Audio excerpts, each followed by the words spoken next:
तमाम मोमिनीन और मोमिनात की हिफाजत और सलामती के लिए, खुसूसन ज़माने के इमाम अलैहिस्सलातु वस्सलाम की सलामती और उनके जल्दी ज़ुहूर के लिए मिलजुल के बावाज़ बुलंद सलावात पढ़ें। अल्लाहुम्मा सल्लि अला मुहम्मद व आलि मुहम्मद वअज्जिल फरजहुम। अल्लाह का शुक्र है कि जिसने हमें ये तौफ़ीक़ अता फ़रमाई कि हम उसकी हम्द सना और उसकी तारीफ़ कर सकें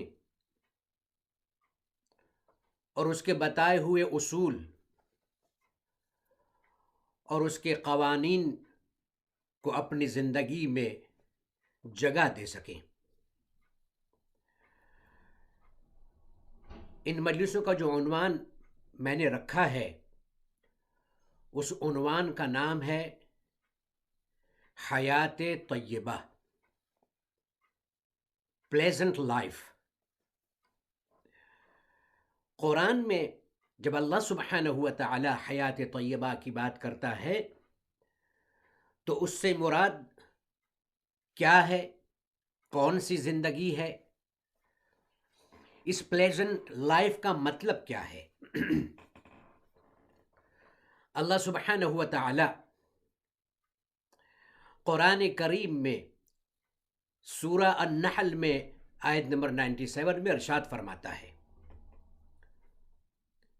मन आमिला स्वालिहन मिन ज़करिन औ उन्सा, जो भी नेक अमल करेगा, चाहे वो अमल करने वाला मर्द हो या औरत हो, वहुवा मुअमिनुन, लेकिन उसके लिए शर्त यह है कि नेक अमल करने वाले के दिल में ईमान हो। अल्लाह सुब्हानहु व तआला इरशाद फरमाता है, ऐसे नेक अमल करने वाले को, चाहे वो मर्द हो या औरत हो, वो ईमान के साथ में अच्छा अमल करता है, फलनुहयियन्नहु हयातन तय्यिबा, हम उसे खुशगवार जिंदगी अता करते हैं और ज़रूर बिज़रूर हम उसे प्लेजेंट लाइफ अता करेंगे। यानी इस दुनिया की ज़िंदगी उसके लिए खुशगवार ज़िंदगी होगी, इस दुनिया की लाइफ उसके लिए फुल ऑफ प्लेजर होगी, जॉयफुल होगी। अल्लाह सुब्हानहु व तआला ने जो ये वादा किया है कि हम ऐसे लोगों को फुल ऑफ प्लेजर जो है वो लाइफ देंगे, खुशगवार ज़िंदगी देंगे, खुशियों से भरी हुई ज़िंदगी देंगे, हर एतबार से उनकी ज़िंदगी के अंदर मसरत होगी, तो इसके लिए ज़रूरी है कि पहले ये समझा जाए कि इंसान खुशी कब हासिल करता है, इंसान को खुशी कब मिलती है, इंसान गम का एहसास कब करता है। प्लेजर और सफरिंग ये दो चीज़ें हैं जो इंसान की ज़िंदगी में हमें बारहा दिखाई देती है। कभी इंसान की ज़िंदगी में प्लेजर होता है, कभी इंसान की ज़िंदगी में पेन होता है, सफरिंग होता है, कभी इंसान की ज़िंदगी में मसरत होती है, कभी इंसान की ज़िंदगी में मुसीबत होती है, कभी इंसान खुश होता है और कभी इंसान गमगीन होता है। तो ये गम और खुशी जो है, प्लेजर और सफरिंग जो है, इसको कैसे समझा जाए कि ये क्या है। मैं बहुत ज़्यादा डिटेल में तो नहीं जाऊंगा, लेकिन जो मैं कहना चाहता हूँ, उम्मीद करता हूँ कि मोमिनीन और मोमिनात जो हैं उसे समझ जाएंगे कि मैं क्या कहना चाहता हूँ। हमारे उलमा, मैं खुसूसन मुस्लिम फ़िलोसोफ़र की बात कर रहा हूँ कि जिन्होंने जब इस डेफिनेशन को बयान किया कि खुशी क्या है और गम क्या है, तो उनका सबका ये कहना है कि इसके लिए ज़रूरी है कि इंसान के पास में नॉलेज होनी चाहिए, इंसान के पास में अंडरस्टैंडिंग होनी चाहिए, और इंसान उस प्लेजर को समझता हो, उस प्लेजर को अंडरस्टैंड करता हो, तब इंसान को जो है वो प्लेजर मिलता है, तब इंसान को मसरत मिलती है। अगर इंसान उससे आगाह है, इंसान उससे वाकिफ़ है और इंसान के पास में उसका इल्म है, तब इंसान को खुशी मयस्सर होती है, खुशी हासिल होती है, इंसान जो है उसे प्लेजर मिलता है। और यही बात गम की भी है, सफरिंग की भी है, कि इंसान उसके बारे में आगाह हो, जानता हो, समझता हो। यानी इल्म का होना ज़रूरी है। जो चीज़ प्लेजेंट है, जो चीज़ खुशगवार है, उसके बारे में इल्म का होना कि ये खुशगवार है, इसके अंदर खुशी है, ये इंसान को मालूम होना चाहिए, ये इंसान अंडरस्टैंड करता हो, तब इंसान को खुशी मिलती है। दूसरी बात यह है कि वो जो हकीकत है, उस प्लेजर की जो हकीकत है, उस जॉय की जो हकीकत है, उस मसरत और खुशी की जो हकीकत है, जो रियलिटी है, उससे भी वाकिफ हो। मैं एक मिसाल देने के लिए मिसाल देता हूं समझाने के लिए कि फर्ज करें, फॉर एग्जाम्पल, एक बहुत अच्छा खुशबूदार फूल है जिसकी भीनी भीनी खुशबू है, इतनी ब्यूटीफुल उसकी फ्रेग्रेंस है, इतनी जो है वह प्लेजेंट जो है उसकी फ्रेग्रेंस है। मैं उस फ्लावर के सामने अगर जाऊं, लेकिन मेरी नाक में जो खुशबू सूंघने का सेंस है, इसके अंदर जो सेल पाए जाते हैं, मेरे नाक के सेल जो हैं वो काम नहीं करते हैं, यानी मुझे खुशबू का एहसास नहीं होता है। अगर वो फूल खुशबूदार भी क्यों ना हो, कितना ही फूल खुशबूदार क्यों ना हो, लेकिन अगर मेरी नाक जो है उसकी खुशबू से वाकिफ नहीं है, आगाह नहीं है, अंडरस्टैंड नहीं करती है, इसमें ये सलाहियत नहीं है, तो मुझे उससे वो प्लेजर हासिल नहीं होगा। उस खुशबू से मुझे उस खुशबू से जो है वो मसरत हासिल नहीं होगी। खुशबूदार फूल का होना काफी नहीं है, इंसान का समझदार होना भी जरूरी है।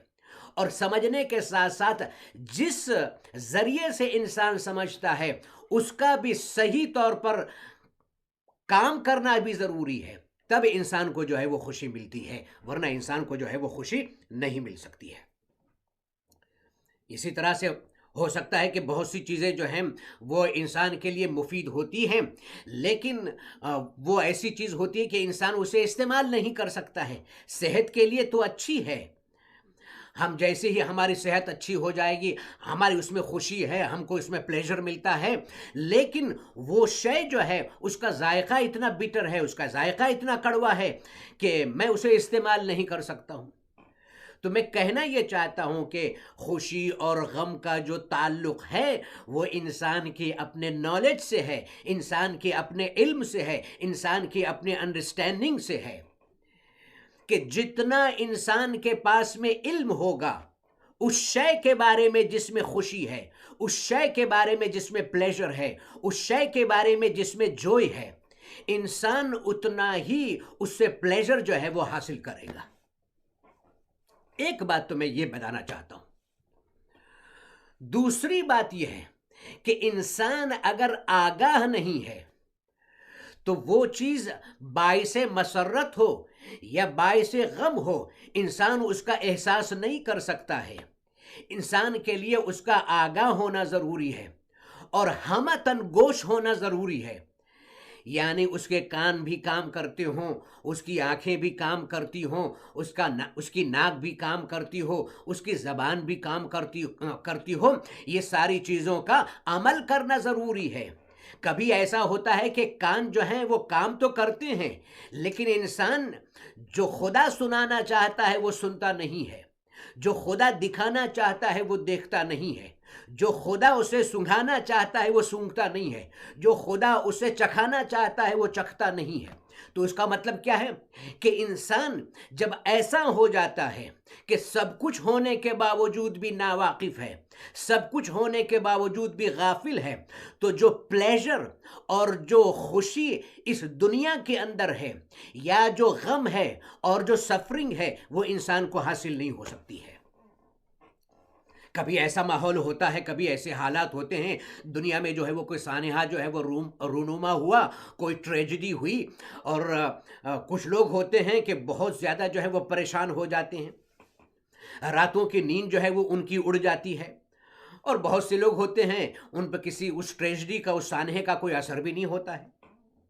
तो ये असर होना और असर न होना, कुछ लोगों पर असर होना और कुछ लोगों पर असर न होना, ये इस बात की दलील है कि जिन पर इस सानहे का और ट्रेजेडी का असर हुआ है वो आगाह हैं, उनके पास में इल्म है, वो वाकिफ हैं, वो अंडरस्टैंड करते हैं कि ये कितनी बड़ी जो है वो खबर है और ये कितना बड़ा सानहा है, ये कितनी ग्रेट जो है वो ट्रेजेडी है।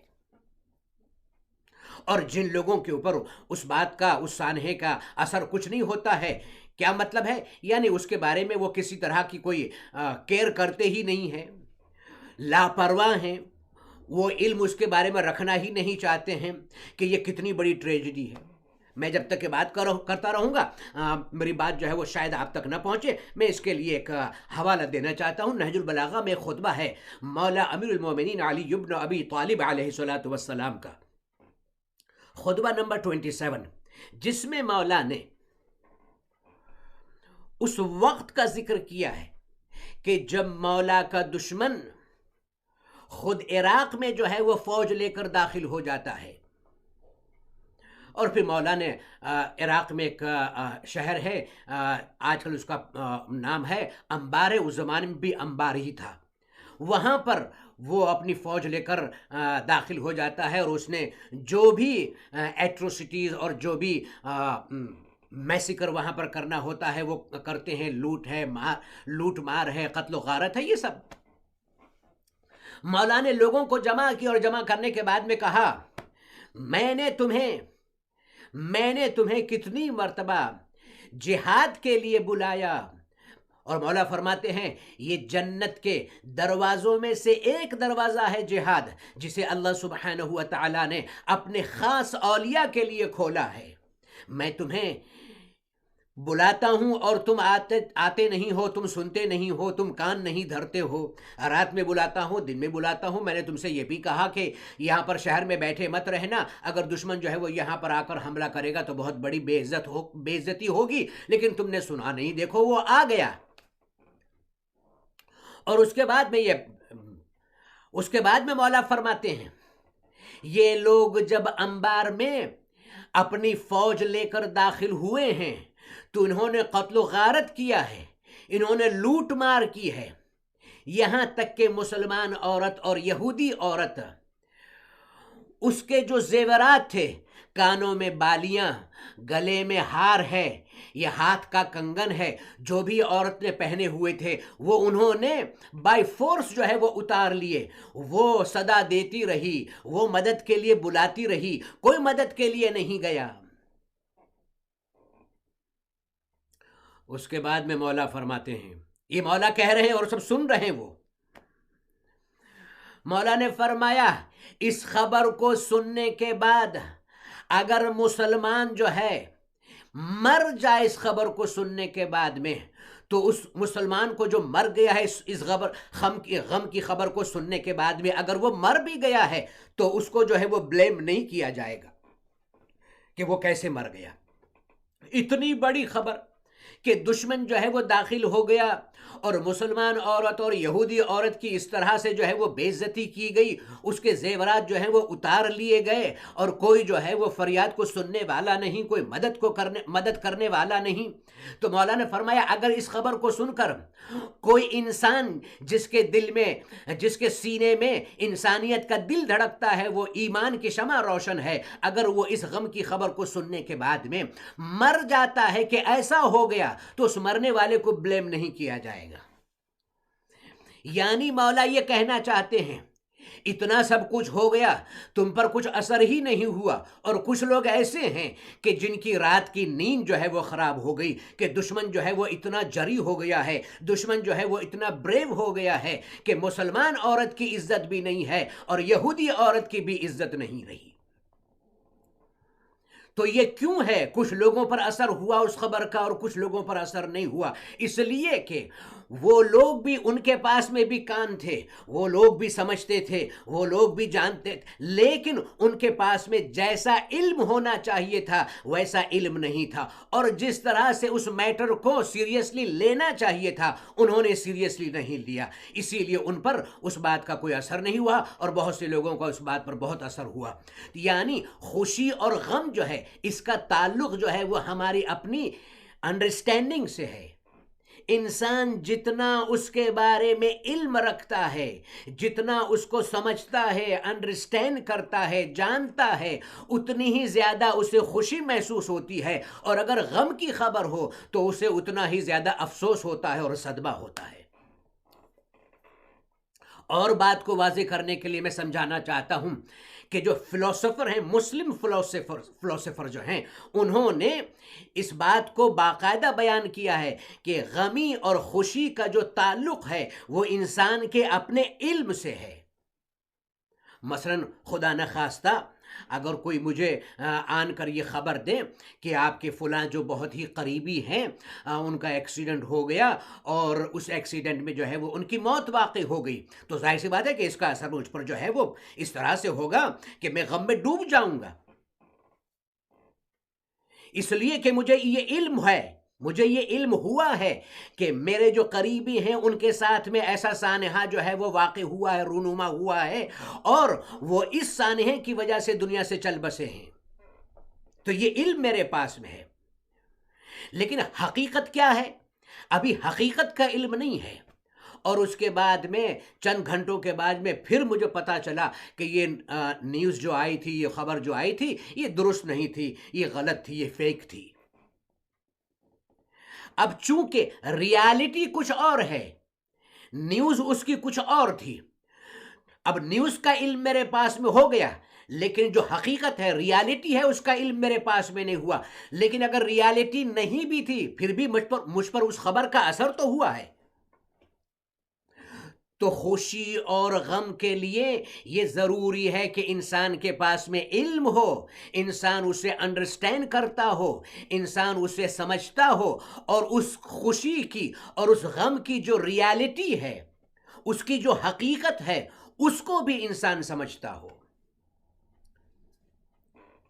तो हमारी ज़िंदगी में जो खुशी है, हमारी ज़िंदगी में जो गम है, उसके लिए ये ज़रूरी है कि हमें उसके बारे में इल्म होना चाहिए।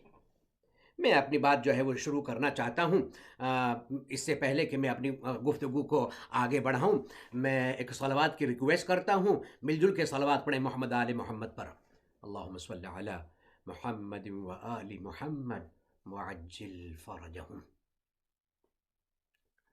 हम जब प्लेजर की और सफरिंग की बात करते हैं, खुशी की और गम की बात करते हैं, तो हमारे लिए ज़रूरी है कि हम उन हकीकतों को समझें, उन रियलिटीज़ को समझें, और उसके पास में अगर हम उन रियलिटीज़ को, उन हकीकतों को और उस सच्चाई को समझते हैं, उसका इल्म हमारे पास में है, तो हमें अच्छी तरह से प्लेजर भी मिल सकता है, और हम गम से भी जो है वो अच्छी तरह से हम कनार हो सकते हैं। हालांकि इंसान चाहता है कि उसकी ज़िंदगी में सिर्फ खुशी हो और गम न हो, लेकिन दुनिया का मिजाज ऐसा है, हर खुशी जो है वो अपने साथ में गम लेकर आती है।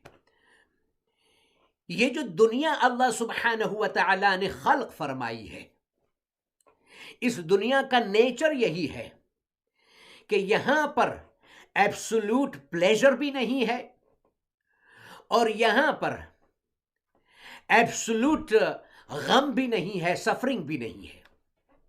यहां पर प्लेजर भी है और यहां पर सफरिंग भी है, यहां पर मसरत भी है और यहां पर मुसीबत भी है। लेकिन कोई चीज जो है उसमें पायदारी नहीं है, हमेशा रहने वाली नहीं है।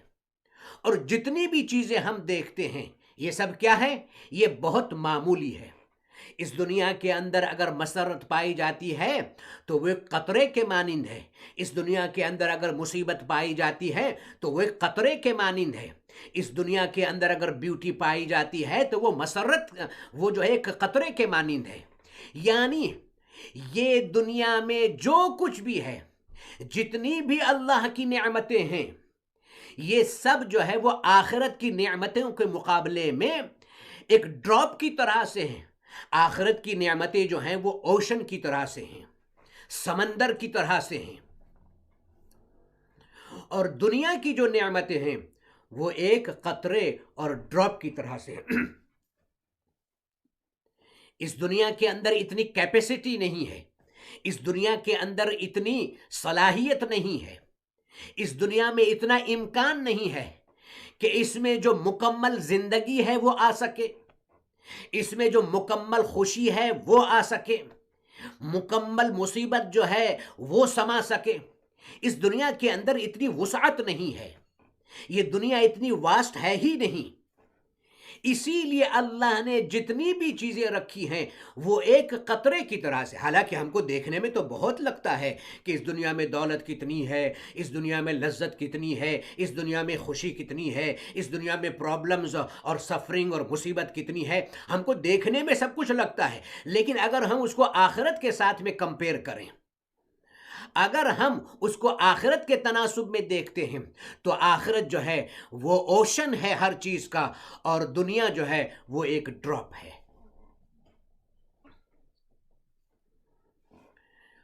फूल कितना खुशबूदार है, इंसान जब उसकी खुशबू को फील करता है, उसकी खुशबू को हासिल करता है, तो कितनी उसे मसरत होती है, कितनी उसे खुशी होती है, कितना उसे प्लेजर होता है।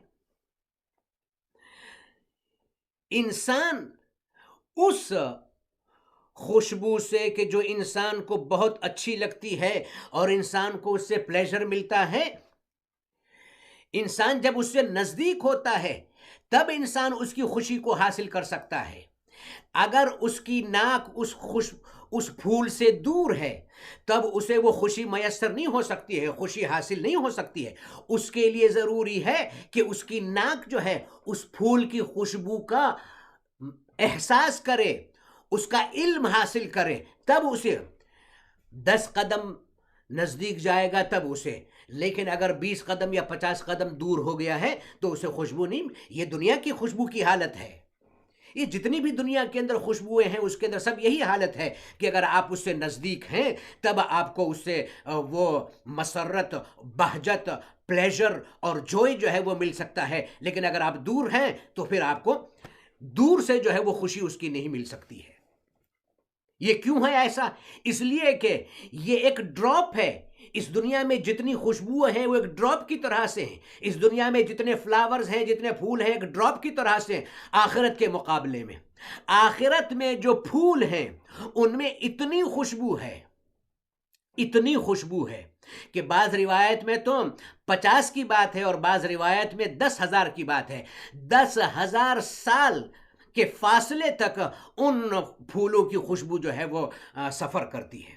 यानी अगर आखिरत में 10,000 साल जो है उस फूल से आदमी अगर दूर रहेगा, फिर भी इतना फासला होगा, फिर भी उसे खुशबू वो मिलेगी, फिर भी वो उसकी नाक जो है वो खुशबू महसूस करेगी और उसे खुशी मसरत होगी, उसे खुशी जो है वो हासिल होगी। और ये भी याद रखिए कि ये 10,000 साल जो कहे गए हैं, ये 10,000 साल दुनिया वाले नहीं हैं, ये 10,000 साल आखिरत वाले हैं, जहां पर न सूरज होगा न चांद होगा। ये सिस्टम नहीं होगा कि ज़मीन जो है वो रोटेट हो रही है और उसके बाद में दिन भी है और रात भी है, इस तरह का सिस्टम तो होगा नहीं। ये वहाँ वाले के लिए आखिरत के जो अय्याम हैं उनकी बात जो है, वहाँ पर 50,000 काना मिक़दारुहु 50,000 सना, ये कुरान करीम की आयत है जिसमें अल्लाह फरमाता है वो दिन जो है कितना, 50,000, 50 काना मिक़दारुहु 50,000 सना, 50,000 बरस जो हैं उनका एक दिन होगा। अब जाहिर सी बात है कि 10,000 ऐसे 10,000 साल का फासला अगर इंसान और फूल के दरमियान में होगा, फिर भी वो उस फूल की खुशबू से मसरत और प्लेजर जो है वो हासिल करेगा। ये क्यों है? इसलिए कि वहाँ पर एब्सोल्यूट जो है वो नेमत है, वहाँ पर नेमतों का ओशन है। यहाँ पर जो नेमतें हैं वो एक कतरे के मानिंद हैं। इसी तरह से ब्यूटी है, इसी तरह से लद्दत है, इसी तरह से प्लेजर है। ये सारी चीज़ें अल्लाह सुब्हानहू व तआला ने, तो मैं सिर्फ कहना ये चाहता हूँ कि इन चीज़ों को अपने माइंड में रख कर इंसान ये सोचे कि मुझे यहाँ पर प्लेजर भी चाहिए, मुझे यहाँ पर खुशी भी चाहिए, लेकिन ये खुशी पायदार नहीं है, ये मसरत पायदार नहीं है, ये लज्जत पायदार नहीं है। ये तो एक ड्रॉप की मानिंद है आखिरत के मुकाबले में। अगर हकीकी लज्जत है, अगर हकीकी खुशी है, अगर हकीकी प्लेजर है, एब्सोल्यूट प्लेजर अगर कहीं पर है, तो वो सिर्फ और सिर्फ आखिरत में है। जनाबे यूसुफ अलैहिस्सलातु वस्सलाम का हुस्न जो है वो ज़रबुल मसल है कि अल्लाह ने जनाब यूसुफ अलैहिस्सलातु वस्सलाम को कितना खूबसूरत चेहरा अता फरमाया था। जनाब यूसुफ अलैहिस्सलाम बहुत हैंडसम थे। कुरान करीम में इसका वाक़या भी है कि जनाब यूसुफ की जो हैंडसमनेस है, ज़ुलेखा ने वो औरतें कि जो ज़ुलेखा को कंडेम करती थीं और वो औरतें जो ज़ुलेखा को तंज करती थीं कि एक ग़ुलाम के ऊपर तू फ़रेफ्ता हो गई है, तो उसने एक दिन जो है वो उन औरतों को बुलाया अपने महल में और उनको दोनों तरफ बिठाया और हाथ में छुरी दी और उसके बाद में फ्रूट्स दिए और कहा कि जब यूसुफ तुम्हारे दरमियान से गुजरे तो इनको जो है वो काट देना, लेमन है जो भी था। अब जनाब यूसुफ जब दरमियान से गुजरे हैं तो वो औरतें जनाब यूसुफ के हुस्न को सिर्फ देखती ही रह गईं, देखती रह गईं। उनकी आंखें जो हैं वो चकाचौंध हो गईं। वो अपनी आंखों से बिलीव नहीं कर सकती थी कि एक इंसान इतना खूबसूरत हो सकता है, और इसी के नतीजे में उन्होंने लेमन भी काट दिया। लेमन के साथ साथ में उनकी फिंगर्स, उनकी उंगलियां कट गई, लेकिन उनको एहसास नहीं हुआ। और उसके बाद में उन्होंने कुरान की आयत है जिसमें सूरह यूसुफ में अल्लाह फरमाता है, मलकुन करीम, ये इंसान बशर नहीं है, ये इंसान नहीं है, ये तो मलक करीम है, ऑनरेबल फरिश्ता है। ये जनाब यूसुफ का हुस्न जो दुनिया में अल्लाह सुब्हानहू व तआला ने दिया था वो एक ड्रॉप है आखिरत के मुकाबले में। हुस्न यूसुफ को नहीं देख सकती है दुनिया। आखिरत में जो आले मोहम्मद अलैहिस्सलातु वस्सलाम की ज़ियारत होगी, आले मोहम्मद अलैहिस्सलातु वस्सलाम का दीदार होगा कि जो एब्सोल्यूट ब्यूटी हैं। जनाब यूसुफ की खूबसूरती तो आले मोहम्मद अलैहिस्सलातु वस्सलाम के मुकाबले में कुछ भी नहीं है। तो ये फ़ख्र यूसुफ हैं, आले मोहम्मद अलैहिस्सलातु वस्सलाम की जो ज़ियारत जो है वो आखिरत में होगी। तो अब ये जो खुशी महसूस होगी उनके चेहरे अनवर की तरफ देखकर, उनके नूरानी चेहरों को देखकर खुशी जो महसूस होगी, तो इस खुशी के लिए ज़रूरी है कि इल्म होना चाहिए, समझदारी होनी चाहिए, अंडरस्टैंडिंग होनी चाहिए। जो हकीकत है उस हकीकत को समझना चाहिए, तब हमें वो खुशी हासिल होगी, तब हमें वो प्लेजर हासिल होगा, तब हम जो हैं वो जाकर ये कह सके हैं कि हाँ, अल्लाह सुब्हानहू व तआला ने जो इस दुनिया के अंदर प्लेजर रखा है उस प्लेजर का ये मतलब है। मेरी ये पहली मजलिस है जिसमें मैं अपने सब्जेक्ट को इंट्रोड्यूस करा रहा हूँ, मैं अपने मौजू का तारुफ करा रहा हूँ, और मैं उम्मीद करता हूँ कि मैं जो कहना चाहता हूँ वो बात जो है वो पहुँच गई होगी कि खुशी का ताल्लुक इंसान के इल्म से है। जितना उस शय के बारे में कि जिसमें खुदा ने खुशी रखी है, जिसमें प्लेजर रखा है, जिसमें लज्जत रखी है, वो उसके पास में जितनी अंडरस्टैंडिंग उसके बारे में होगी उतना उसे खुशी मिलेगी। जिस तरह से इंसान समझता हो उस तरह से जिन पार्ट्स ऑफ बॉडी से जो हमारे सेंसेस हैं, जो हमारे हवासे खमसा हैं, उनका भी आमादा होना और तैयार होना ज़रूरी है, ताकि हम इन चीज़ों को इस्तेमाल करने के बाद में अच्छी तरह से जो खुशी का हक है वो हम खुशी हासिल कर सकें। अब मैं एक आखिरी बात जो है वो आपकी खिदमत में ये कहना चाहता हूँ कि जिसके पास में जितना ज़्यादा इल्म होगा, जिस चीज़ के अंदर खुशी है उस शय की हकीकत को जानता होगा, रियलिटी को जानता होगा, उसके पास में उतनी ही ज़्यादा खुशी होगी। इस दुनिया में कौन है ऐसा जो हर चीज़ को जानता है? जितना प्लेजर है, जितना भी जॉय है, जितनी मसरत है, जितनी खुशी है, कौन है उसको जानता है? एक ज़ात है, वो ज़ात परवरदिगार है, वो अल्लाह सुब्हानहू व तआला की ज़ात है। यानी अल्लाह सुब्हानहू व तआला के पास में हर शय का इल्म है। जितनी भी खुशी की चीजें उसने पैदा की हैं, जितना भी प्लेजर उसने पैदा किया है, जितना भी जॉय उसने खल्क किया है, हर शय का इल्म खुदा के पास में है। यानी तो अब मैं ये कह सकता हूं कि सबसे ज्यादा अगर खुशी किसी के पास में है तो वो खुदा के पास है, इसलिए कि खुदा के पास में सबसे ज्यादा इल्म है। इतना इल्म किसी के पास नहीं है, इसलिए कि खुदा आलिम नहीं है, खुदा अलीम है। जब खुदा के पास में हर शय का इल्म है तो सबसे, अब दूसरे अल्फाज को मैं अल्फाज को बदल कर कह सकता हूं कि जब खुदा के पास में हर शय का इल्म है तो उससे बड़ी कोई खुशी है ही नहीं। यानी क्या मतलब है, इस जहान में या उस जहान में, ये तो सिर्फ समझाने के लिए मैं कह रहा हूं कि खुदा से बढ़कर कोई खुशी है ही नहीं। अगर एब्सोल्यूट कोई प्लेजर है, मुतलक अगर कोई मसरत है, तो वो ज़ात वाजिबुल वजूद अल्लाह सुब्हानहु व तआला की ज़ात वाला सिफात है, वो एब्सोल्यूट प्लेजर है। तो अब खुशी का मतलब क्या हुआ, मसरत का मतलब क्या हुआ? जो जितना खुदा को पहचानेगा, जो जितना खुदा को जानेगा, जो जितना खुदा को समझेगा, जो जितना खुदा की मारिफत हासिल करेगा, उसकी जिंदगी में उतना ही ज्यादा प्लेजर होगा, इसलिए कि खुदा एब्सोल्यूट प्लेजर है। अब प्लेजर का दुनिया में अगर कहीं पर इंसान को खुशी तलाश करनी है तो वो खाने पीने की चीज़ों में खुशी नहीं है। अगर इंसान को खुशी तलाश करनी है तो वो कपड़े अच्छे अच्छे पहनने में खुशी नहीं है, अच्छे अच्छे मकानों में रहने में खुशी नहीं है, इसलिए कि ये सारी खुशियाँ तो वक्ती हैं। थोड़ी देर खुशी मिली और उसके बाद में ख़त्म हो गई, और अगर रही भी तो कितने वक्त तक रहेगी? 100 साल तक रहेगी, 1000 साल तक रहेगी? इंसान इतना जिंदा कहाँ रहता है इस दुनिया में?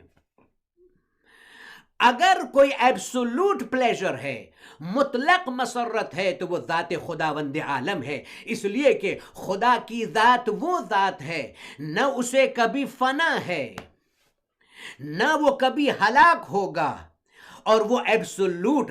अगर इंसान खुदा को हासिल कर लेता है, खुदा की मारिफत हासिल कर लेता है, खुदा को पहचान लेता है, तो उसे जो मसरत और खुशी हासिल होती है वो दुनिया की किसी चीज़ में भी उसको मसरत। और ये खुदा की मारिफत, खुदा को पा लेना असल में हकीकी खुशी है, इटर्नल प्लेजर है, अबदी मसरत है। मैंने कहीं ये बात पढ़ी थी जो मैं आपके साथ में शेयर करना चाहता हूं।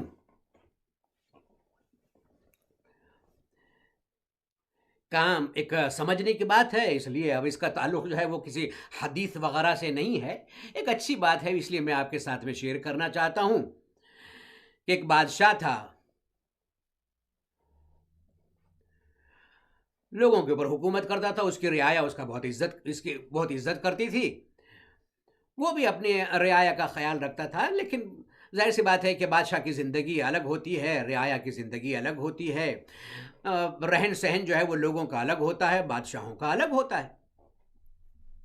उसने एक दिन ऐलान कराया, उसका जो वजीर था, उसका जो डेप्यूटी था, उससे कहा कि लोगों ने अभी तक देखा ही नहीं है कि मैं जिस पैलेस में रहता हूँ, जिस महल में रहता हूँ, वो महल कैसा है, कैसे मैं जो है वो मेरे यहाँ कुर्सियाँ हैं, कैसा जो है वो मेरा तख्त है, कैसा मेरा ताज है, कैसा रहन सहन है, वो सब देखा ही नहीं उन्होंने है। मैं तो बाहर जाता हूँ, मुझे तो पता है कि वो किस तरह से रहते हैं, लेकिन वो तो कभी अंदर आए नहीं हैं कि उन्हें जो है वो मेरे रहन सहन का पता हो, मेरे महल के बारे में पता हो कि मेरा महल कैसा है। ऐलान कर दो कि कल सुबह 7 बजे से लेकर शाम के 7 बजे तक बादशाह का महल जो है वो खुला होगा और सब लोग जो है वो देखने के लिए आए। बादशाह ये चाहता है कि रियाया जो है, पब्लिक जो है वो सब देखने के लिए आए। और बादशाह ने ये भी कह दिया कि साथ में ये भी कह देना कि जो आएगा और आने के बाद में सबसे पहले जिस चीज़ के ऊपर हाथ रखेगा, टच करेगा, वो शय जो है वो चीज उसकी हो जाएगी, जिस चीज के ऊपर भी हाथ रखेगा। मैं अपनी रियाया को इनाम भी देना चाहता हूं इस तरह से कि वो मेरे महल को भी देखें, मेरी जिंदगी को भी देखें, मेरा रहन सहन भी देखें, और उसके साथ साथ में मैंने हदाया और गिफ्ट भी देना चाहता हूं उन्हें। तो जिस चीज के ऊपर जो पहले हाथ रख लेगा, हमारे लोग खड़े होंगे, वो लिख लेंगे भाई फुला ने इस चीज पे हाथ रखा है, वो उसकी चीज हो गई। और एंड में जब आप जाने लगेंगे तो जिस चीज पे आपने हाथ रखा है वो चीज आपको मिल जाएगी। जाहिर सी बात है, लोग कल सुबह की बात हो रही है, लोग जो है वो क्यू में खड़े हो गए, लाइन लंबी कतार लग गई है। बादशाह के यहाँ महल भी देखना है और महल की चीजें भी मिल जाएंगी। लाइन में सब खड़े हुए थे। सुबह हुई, खुला, महल खुलता है, सब अंदर जाते हैं। सब देखते जाते थे, अरे इतना अच्छा महल है, इतना अच्छा महल है, इतना खूबसूरत है, देखो ये सोने की चीज है और ये चांदी की चीज है और इसमें हीरे ढके हुए हैं और ये है। और सारी चीजें देख देख के लोग जो है वो शशदर हो रहे थे, सरप्राइज हो रहे थे। सब एक एक चीज पर हाथ रख रहे थे कि ये मेरी और ये मेरी और ये मेरी। एक जवान था जो उस क्राउड में था और वो सिर्फ देख रहा था, कभी बादशाह को देखता था, कभी बादशाह के महल को देखता था और किसी चीज को टच नहीं कर रहा था। बादशाह अपनी कुर्सी पर बैठा हुआ ये मंजर देख रहा था कि मेरी रियाया कितनी खुश है। और उसके बाद में उसकी जब जवान पर नजर पड़ी तो वो बहुत ताज्जुब करने लगा, बादशाह कि ये कैसा है, सारे लोग जो हैं इसमें मसरूफ हैं कि ये चीज मेरी है और ये चीज मेरी है, ये चीज मेरी है। ये जवान है कि किसी चीज को टच ही नहीं करता है, मस ही नहीं करता है। और वो धीरे धीरे बादशाह की तरफ आने लगा, बादशाह की तरफ आने लगा। जब बादशाह के करीब पहुंच गया तो उसने अपना हाथ जो है वो बादशाह पर रख दिया और कहा कि बादशाह सलामत, आपने तो ये ऐलान किया है जो जिस पर हाथ रखेगा वो चीज उसकी हो जाएगी। मैंने आपके ऊपर हाथ रख से सबसे पहले रखा है।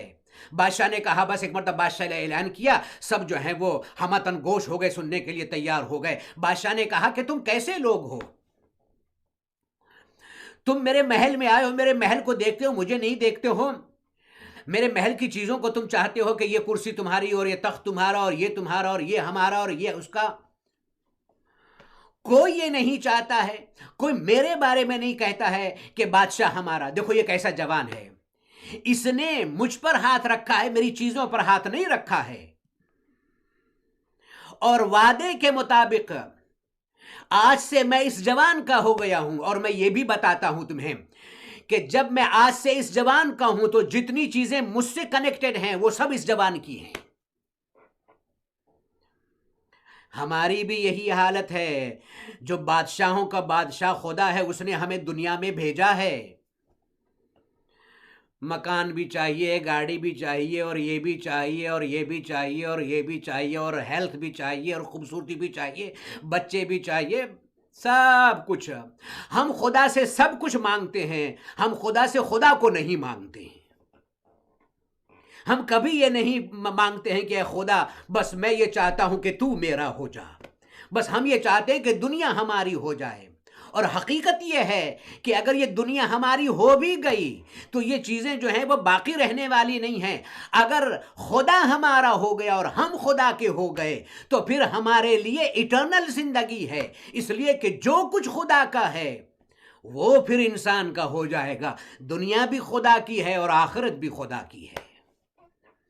हमें जिंदगी में ये कोशिश करनी चाहिए कि खुदा जो एब्सोल्यूट प्लेजर है, जो हकीकी मसरत है, हम उस खुदा को हासिल करें ताकि सारी खुशियां हमें यहां भी मिलें और वहां भी मिले, कि जो तमाम नेमतों का ओशन है। हमारा लाखों सलाम उन अल्लाह के खास बंदों पर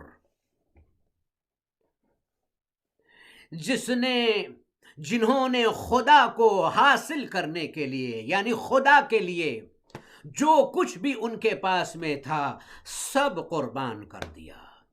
ऐ खुदा, ये सब कुछ तेरा दिया हुआ है, ये सब तेरा दिया हुआ है। ये माल, ये औलाद, ये माँ बाप, ये जिंदगी, ये सब तेरा अता किया हुआ है। अब जब वक्त आया तो सब कुछ उन्होंने खुदा की राह में दे दिया। माल का देना और दूसरी चीजों का कुर्बान करना अभी भी कहा जा सकता है कि आसान है, लेकिन औलाद का कुर्बान करना ये बहुत मुश्किल है, बहुत मुश्किल। इंसान के दिल में जो औलाद के लिए एक फीलिंग होती है, एक जज्बा होता है, एक मोहब्बत जो होती है, उसको अल्फाज में डिस्क्राइब नहीं किया जा सकता है कि बाप अपने जवान बेटे से कितनी मोहब्बत करता है, बाप अपनी बेटी से कितनी नज़दीकी और कितनी उल्फत रखता है। ये नहीं, अल्फाज में बयान इसको नहीं किया जा सकता, इसको डिस्क्राइब नहीं कर सकते हैं हम वर्ड में। आज जो दुनिया हुसैन को रो रही है, आज जो दुनिया हुसैन के साथियों का मातम कर रही है, आज जो दुनिया हुसैन की औलाद पर गिरिया कर रही है, इसका सबसे बड़ा सबब यह है, हुसैन ने वो कुछ खुदा की राह में दिया है जो कोई नहीं दे सकता, और ये सब कुछ मौला हुसैन ने खुदा की मोहब्बत में दिया है, खुदा को हासिल करने के लिए दिया है। बस परवरदिगारा, मैं ये चाहता हूं कि तू मेरा हो जा, मैं तेरा हो जाऊं। और अगर किसी इंसान का ऐसा फर्जंद हो कि जो जवान हो, जवान फर्जंद से कितनी मोहब्बत होती है वालिदैन को, माँ बाप कितना प्यार करते हैं, और अगर किसी का जवान ऐसा हो जिसकी सूरत रसूलुल्लाह जैसी हो, उससे कितनी मोहब्बत होगी, कितनी मोहब्बत होगी। मौला हुसैन रसूलुल्लाह से बहुत मोहब्बत करते थे, रसूलुल्लाह से बहुत कुर्बत थी। रसूलुल्लाह जब दुनिया से चले गए हैं तो मौला हुसैन को कहीं चैन नहीं मिलता था। मेरे नाज उठाने वाला, मुझसे इस अंदाज से मोहब्बत करने वाला दुनिया से चला गया। रसूलुल्लाह की जब शहादत हो गई है तो मौला हुसैन बहुत गमज़दा रहते थे। जनाब अली अकबर दुनिया में आए, रसूलुल्लाह की सूरत लेकर आए। मौला हुसैन बहुत खुश हुए, अल्लाह ने मुझे ऐसा फर्जंद दिया है। इसीलिए हम शबी है पैगंबर। अल्लाह ने चेहरा भी रसूल का अली अकबर को दिया था, जबान भी रसूलुल्लाह की दी थी, चलने का अंदाज भी रसूलुल्लाह जैसा था, जिंदगी गुजारने का तरीका भी रसूलुल्लाह जैसा था। इसीलिए जब अली अकबर मैदान में जाने लगे हैं तो यही तो कहा था मौला हुसैन ने, अब वो जा रहा है परवरदिगारा, वो मेरा बेटा जा रहा है। हम जब तेरे रसूल की ज़ियारत करना चाहते थे, हमें जब इश्तियाक होता था तो अली अकबर की तरफ देख लेते थे, यानी ये अली अकबर नहीं जा रहे हैं, मेरे नाना रसूल खुदा जा रहे हैं।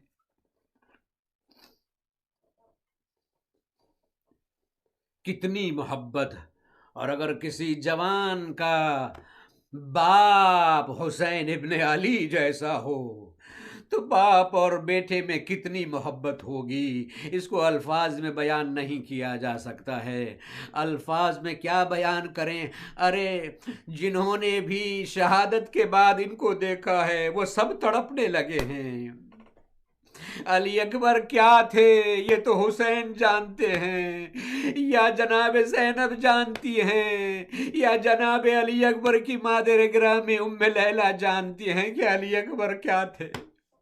लेकिन जिन्होंने भी अली अकबर को देखा वो रसूलुल्लाह को याद करके रसूलुल्लाह को सलाम करते थे। बाद शहादत अली अकबर करबला में जब शहीद सब हो गए और ये काफिला असीर करके कूफा ले जाया गया, वहां पर जालिमों ने ये ऐलान कराया था कि हम अस्तगफिरुल्लाह कुछ बागियों को कत्ल करके उनका सर लेकर आए हैं और उनकी फैमिली को, उनके खानवादे को हमने कैदी बनाया है, सब तमाशा देखने के लिए आओ। आले रसूल का तमाशा देखने के लिए। कैसा जमाना। लोग आए, बाजारों में लोग भरे हुए थे, बालकनीज पर लोग बैठे हुए थे। औरतें ऊपर बैठी हुई थीं। शहीदों के सर आने लगे।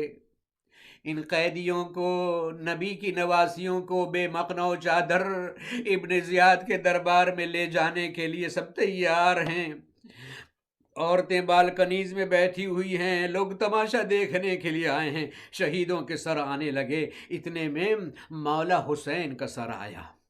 मौला हुसैन का सर, पेशानी पर सजदे का निशान, चेहरे से नूर साते है, दाढ़ी में गर्द गुबार लगे हुए है और गले की रगें कटी हुई हैं, खून जमा हुआ है। एक मर्तबा औरतों ने मौला हुसैन के सर को देखा और एक दूसरे से कहती हैं, अरे हमसे तो ये कहा गया था ये मुसलमान नहीं है, देखो पेशानी पर कैसा सजदे का निशान है, कैसा नूर जो है वो साते हो रहा है। एक दूसरे से औरतें कहने लगी, ए बीबी अगर ये मुसलमान नहीं तो फिर दुनिया में कोई मुसलमान नहीं। अभी बस ये रो नहीं रही थी, बातें कर रही थी, इतने में अली अकबर का सर आया। नेज़े पर अली अकबर का सर आया। अब जो अली अकबर का सर देखा औरतों ने सब अपनी जगह से उठ गईं और एक मर्तबा आपस में कहने लगती हैं, बीबियों दुआ के लिए हाथ उठाओ, जब ये जवान मारा गया हो तो इसकी माँ जिंदा न हो, इसकी माँ जिंदा न हो। हाय उम्मे लैला, हाय ज़ैनबे कुबरा, जिन्होंने अली अकबर को हुसैन के कदमों पर कुर्बान कर दिया। अला लअनतुल्लाहि अलल कौमिल ज़ालिमीन व सयअलमुल लज़ीना ज़लमू अय्य मुनक़लबिन यन्क़लिबून।